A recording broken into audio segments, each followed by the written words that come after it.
구약 시대의 이스라엘에는 선지자의 역할을 감당하는 사람들이 많이 있었습니다. 이 선지자의 직무는 그 일에 대한 뜻을 가진 어떤 사람이 배우고 노력해서 세상 직업처럼 얻을 수 있는 것은 아니었습니다. 오직 하나님의 주권적인 부르심을 받은 자들만 이 일을 감당할 수 있었고, 이 직무를 받은 사람은 그 일을 감당하지 않고서는 견딜 수 없는 어려움에 빠지기도 했습니다. 이스라엘의 선지자의 역사라는 책을 보면 이 선지자들의 생활이나 삶이나 가치관은 그렇게 중요해 보이지 않는다라고 말합니다. 왜냐하면 그들이 나타나야 했던 것은 그들의 생활 방식이나 가치관이 아니라 오직 하나님의 말씀이었기 때문입니다. 왜 그들이 하나님의 말씀만을 전해야 했는가는 그들의 소명과 관련이 있는데요, 그들이 부르심을 받았을 때에는 어떤 특정한 역사적 상황에서 부르심을 받았기 때문에 그렇습니다. 그 특정한 역사적 상황은 이스라엘의 위기를 말합니다. 이 이스라엘의 위기는 그들이 하나님의 말씀을 멀리 할 때마다 찾아왔기 때문에 이 선지자들은 다른 말 할 겨를 없이 오직 하나님의 말씀만을 전해야 했습니다. 이사야 선지자도 마찬가지였습니다. 그는 주전 8세기에 남유다 왕국을 중심으로 활동하였는데요, 급변하는 정세 속에서 하나님의 말씀을 바로 전하였습니다. 당시에 남유다를 이끌던 아하스 왕은 친아수르 정책을 펼쳤고, 이를 응징하기 위해서 북이스라엘과 아람이 연합을 해서 예루살렘을 침공하였을 때에도 여전히 그는 아수르를 의지하였습니다. 이사야는 이것을 두고 우리가 의지해야 할 대상은 오직 하나님밖에 없다. 당신이 의지하는 아수르는 곧 하나님께 심판을 받을 것이라고 선포를 합니다. 이사야서에는 심판과 정죄의 메시지가 가득 차 있지만, 그러나 자주 소망의 메시지도 나타납니다. 이사야 선지자가 소망의 메시지를 전할 때마다 사용하는 것은 큰 산림이나 큰 숲이나 포도원이나 나무 같은 단어들을 많이 사용하는데요, 대표적인 것이 이사야서 6장 13절에 나오는 그루터기입니다. 밤나무나 상수리 나무가 배임을 당하여도 그 그루터기가 남아있는 것처럼 이 거룩한 씨가 이 땅의 그루터기다라고 말씀을 합니다. 이 그루터기는 초목을 베고 난 다음에 남은 밑동을 말하는데, 성경에서는 비록 잘려나갔지만 다시 새로운 생명이 싹트는 이 그루터기의 속성에 빗대어서 하나님께 징계와 심판을 받았지만 영원히 멸망하지 않고 다시 소생할 수 있는 남은 자를 상징합니다.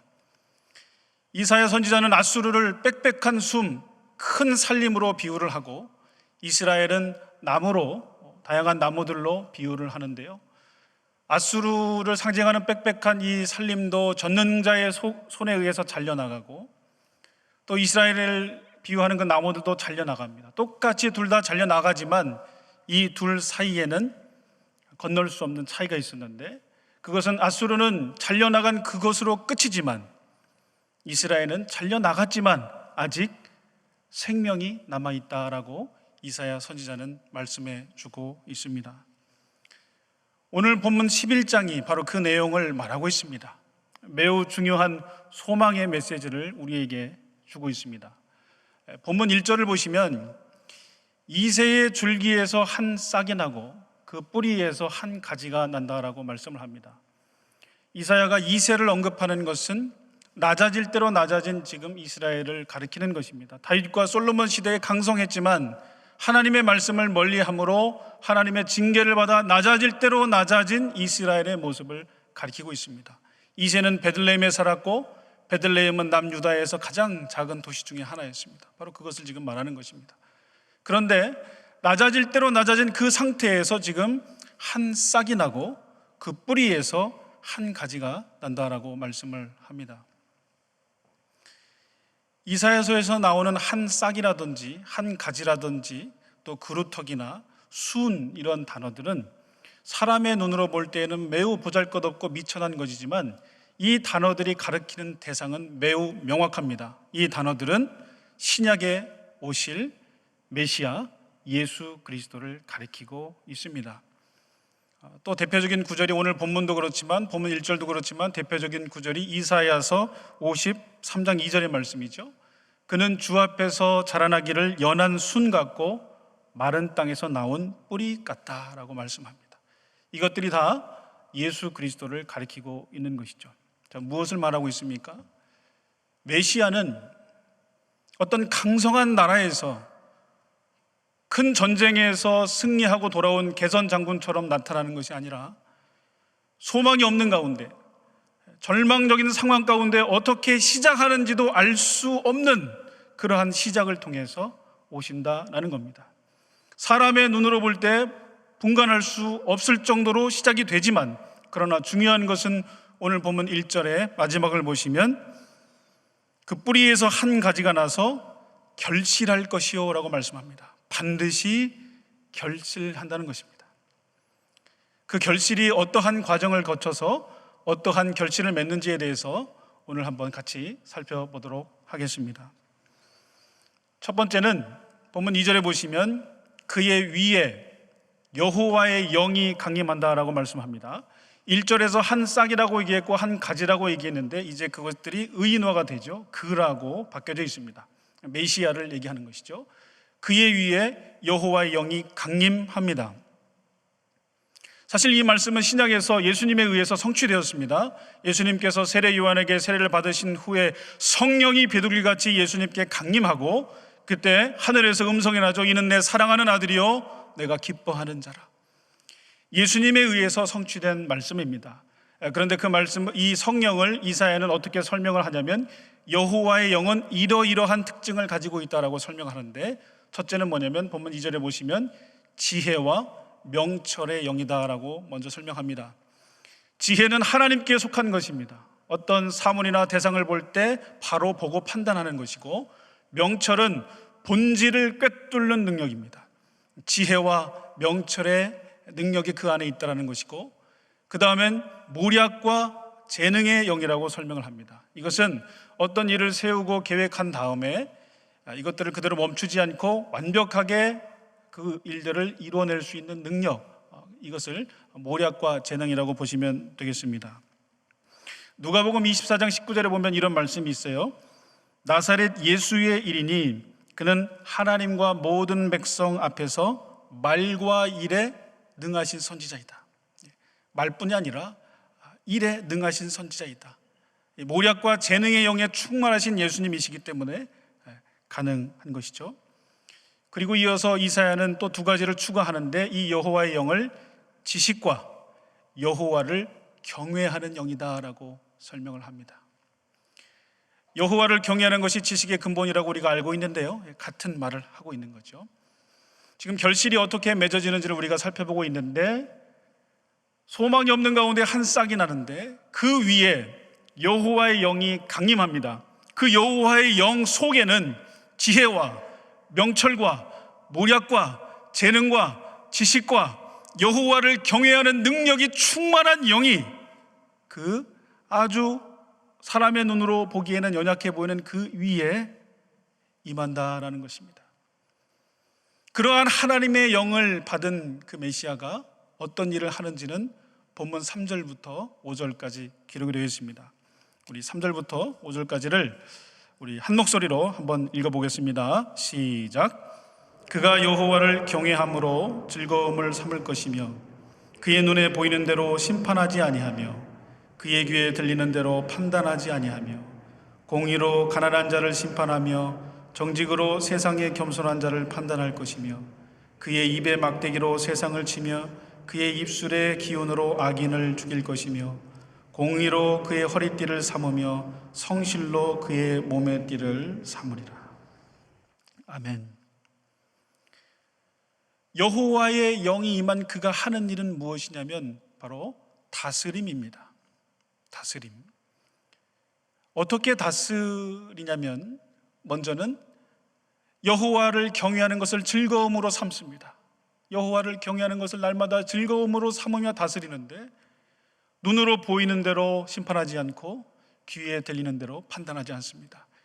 명철의 영이 충만하기 때문에, 본질을 꿰뚫는 능력이 있기 때문에 겉으로 보이는 것으로 판단하거나 겉으로 들리는 대로만 심판하지 않는다는 것이죠. 그리고 무엇으로 다스리냐면 공의로, 정직으로, 또 입의 막대기로, 입술의 기운으로 다스리십니다. 다시요. 공의로, 정직으로, 입의 막대기로, 입술의 기운으로 다스리십니다. 이 공의와 정직은 가난한 자와 세상의 겸손한 자들과 연결이 되어 있고, 입술의 기운과 입의 막대기는 악인들과 연결이 되어 있습니다. 여러분, 성경에서 공의를 얘기할 때 하나님이 늘 같이 얘기하는 게 뭐냐면 고아와 과부입니다. 우리는 공의를 생각할 때 나쁜 사람들을 조금 제해주고 바른 일들만 계속됐으면 좋겠습니다라고 먼저 생각할 수 있는데, 근데 성경에서는 이 공의가 정말로 필요한 사람들은 그 어려운 자들, 억울함을 당하여도 그 억울함을 어디 가서 그 억울함에 대해서 얘기할 수 없는, 그런 어려움을 얘기를 해도 아무도 들어주지 않는 그들에게 우리 주님께서 공의로 그들을 다스려 주신다는 겁니다. 그리고 그들에게 필요한 정직으로 그들을 이끌어 주신다는 겁니다. 악인들에게는 입의 막대기와 입술의 기운으로 그들을 심판하신다고 말씀을 합니다. 데살로니가 후서 2장 8절에 보면 또 이런 말씀이 있습니다. 그때에 불법한 자가 나타나리니 주 예수께서 그 입의 기운으로 저를 죽이시고 강림하여 나타나심으로 패하시리라. 악인들에게는 주님의 말씀으로 그들을 심판하시고 그들을 패하신다는 말씀입니다. 이러한 다스림이 진리이며 불변하지 않는다는 것을 본문 5절에서 한 번 더 강조하는데, 공의로 허리띠를 삼으시고 성실로 그의 몸에 띠를 삼으십니다. 이 공의와 성실이 허리띠, 몸에 띠라는 얘기는 메시아의 속성 중에 공의와 성실이 가장 근본적이고 가장 기본적이라는 말씀입니다.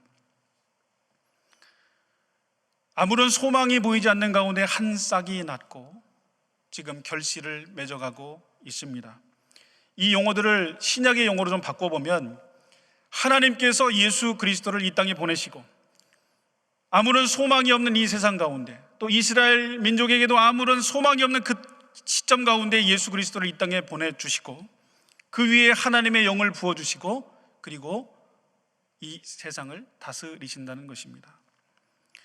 지난주 월요일에 저녁에 기도회를 할 때에 요한복음 5장 26절 27절을 말씀을 들을 때 제가 이제 말씀 준비하면서 이 말씀을 읽으면서 또 이 말씀이 이사야서 11장의 말씀을 요약하고 있구나라고 제가 묵상을 해보았습니다.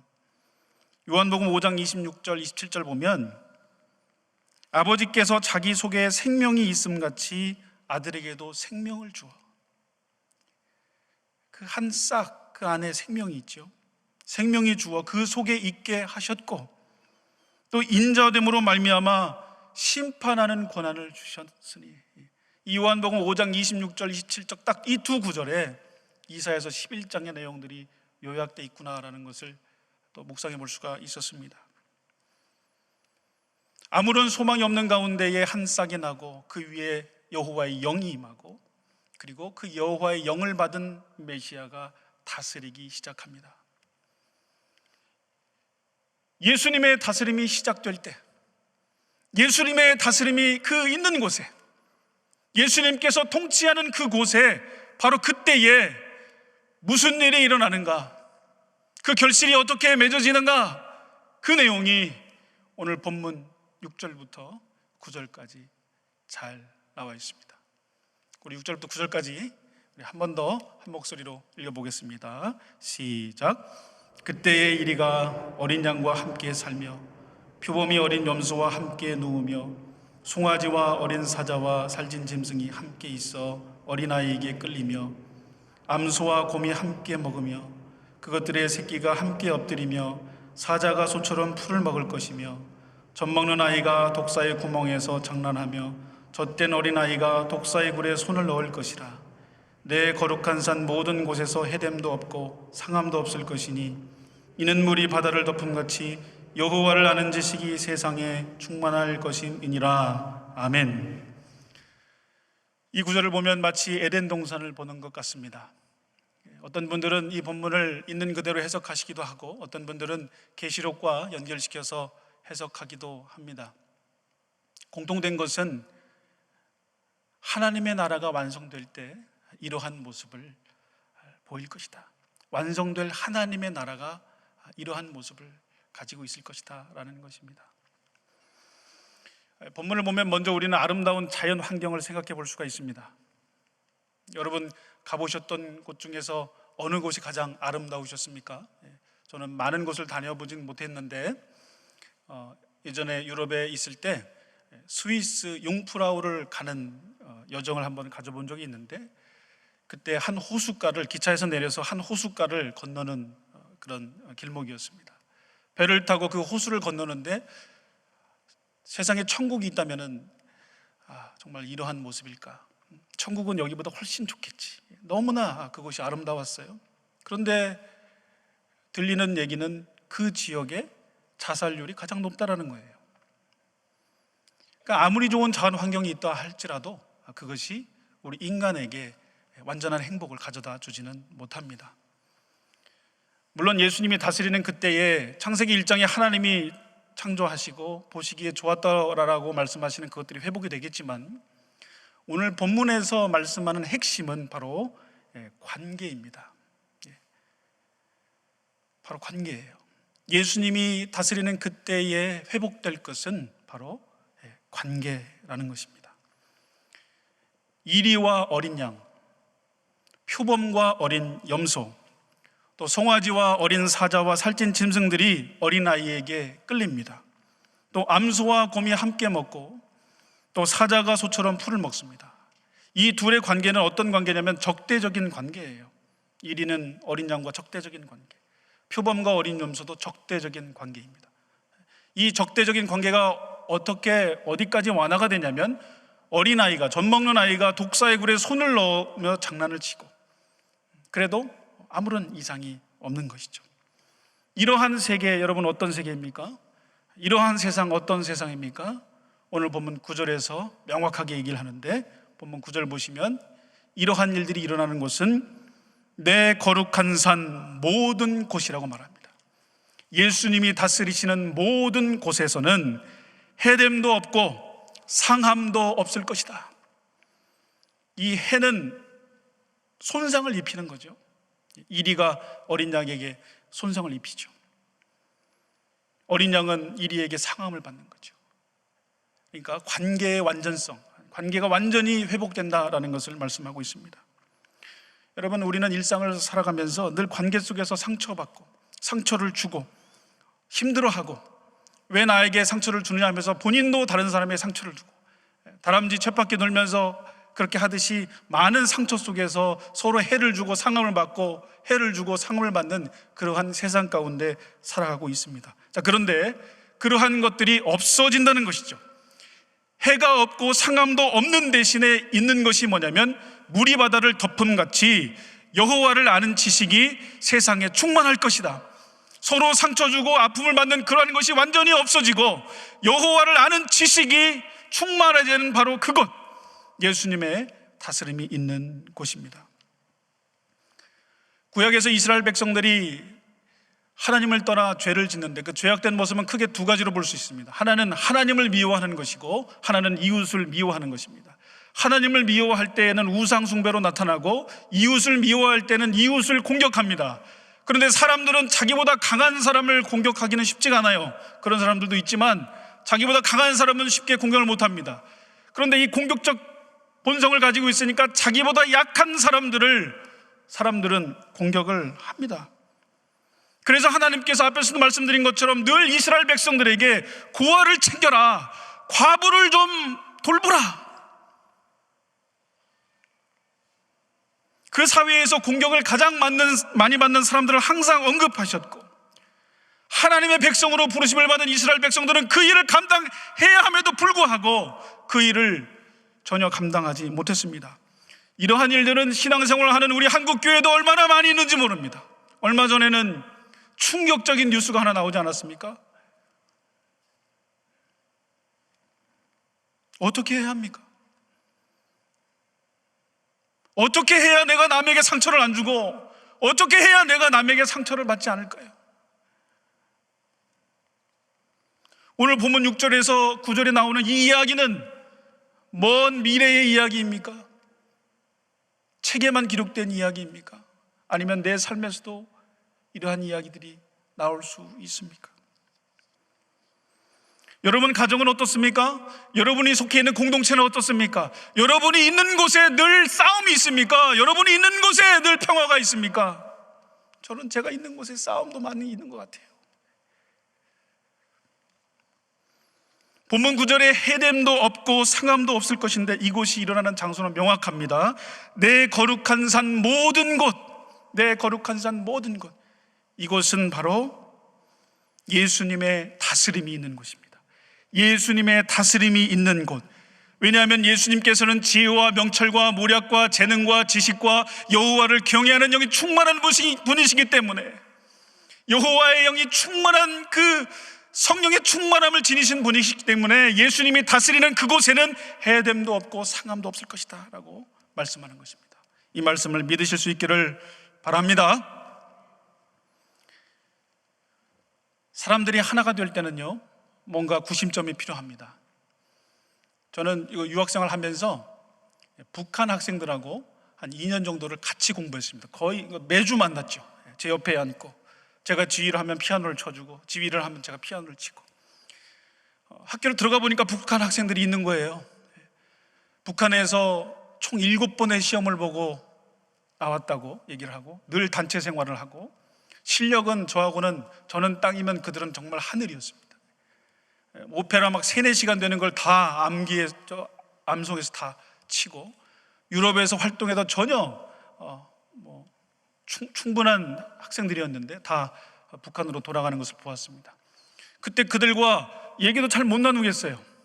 그때 우리나라에 그 미군 탱크가 학생 한 명을 죽인 적이 있었는데 그걸 막 저한테 물어보기도 하고, 그 대사관에서도 조심하라고 얘기를 막 하니까 좀 조심스러웠는데, 어느 날 한 교수가 축구 시합을 하자라고 해서 온 학생들이 축구를 하러 갔습니다. 학년별로 축구 시합도 하고 여러 가지를 했는데 그 교수가 갑자기 한국 대 일본 축구 시합을 하자는 거예요. 북한 학생들 9명, 한국 학생은 저하고 또 제 친구 하나가 있었는데 2명, 11명 팀이 됐고, 일본 학생들 11명이 팀이 됐습니다. 그때 그렇게 서먹서먹하고 어색했던 관계였지만 우리에게는 딱 목표가 하나 딱 있죠. 일본에게는 절대로 져서는 안 된다, 무조건 이겨야 된다라고 그 북한 학생들이 계속 저희들한테 얘기를 하는 거예요. 문영 열심히 뛰셔야 된다고, 문영 열심히 뛰어야 된다고. 여러분, 축구 하나로도 이렇게 적대적인 관계가 하나가 될 수 있는데 예수 그리스도 안에서 우리가 왜 하나가 될 수 없을까? 우리가 예수님을 믿는다고 얘기하면서 예수님 안에서 신앙생활 하는데 왜 우리 안에 하나가 될 수 없을까? 그것들을 우리가 고민해 봐야 합니다. 여러분, 관계가 회복될 때 오늘 본문 6절부터 9절까지는 누가 변하냐면 강자가 변합니다. 이리가 어린 양을 먹지 않습니다. 표범이 어린 염소를 공격하지 않아요. 사자가 소를 공격하지 않습니다. 강자가 변하는 거예요. 강자가 변하는 것입니다. 오늘 이 말씀을 들으시면서 성령께서 우리 각자에게 주시는 그 적용을 여러분의 삶에서 실천하실 수 있기를 바랍니다. 말씀을 정리하면서 한 가지만 여러분께 권면을 드리고자 합니다. 개인적인 적용은 여러분께서 각자 하시면 되고요, 공통적인 적용을 한 가지만 말씀을 드리겠습니다. 오늘부터 2021년 순 모임이 개강을 합니다. 오늘부터 이제 순장 교육이 시작이 되고 또 순 모임이 시작이 됩니다. 이 순 모임 가운데 저는 개인적으로 오늘 이 이사야서 11장의 말씀들이 좀 결실이 맺어졌으면 좋겠다라는 생각을 해 보았습니다. 여러분, 우리에게 허락하신 이 순을 통해서 하나님께서 결실을 맺고자 하는 하나님의 뜻이 무엇인가? 우리 순이 돌봐야 할 약자는 누구인가? 일주일에 한 번 모이는 것으로 만족하지 마시고, 일주일에 한 번 모여서 성경 공부하고 끝나는 것으로 만족하지 마시고, 우리 각 순들을 향한 하나님의 뜻은 무엇이며 우리 순들이 돌봐야 하는 약자는 누구인가, 무엇인가를 한번 고민해 보시기 바랍니다. 한 걸음 더 나아간다면, 목사님, 우리 순에서 교구에서 동역교회 하나 도우라고 하는데, 아니, 우리 순에서 동역교회를 돕겠습니다. 우리 순에서 연약한 선교사님들을 도와보겠습니다. 우리 순에서 교구에 약한 분들을 도와보겠습니다. 시작은 미약할지라도 예수 그리스도를 의지하여 예수님의 다스림을 받으며 우리 순에서 이 일을 감당해 보겠습니다. 우리 순은 일주일에 한 번 모여 공부하고 그것으로 끝이 아니라 우리 순에서 예수 그리스도의 생명을 가지고 우리가 돌보아야 할 약자는 누구인가, 우리가 예수님의 사랑을 가지고 실천해야 될 것은 무엇인가, 우리 순에서 우리가 한번 시행해 보겠습니다. 그러한 순들이 차고 넘칠 수 있기를 소망합니다.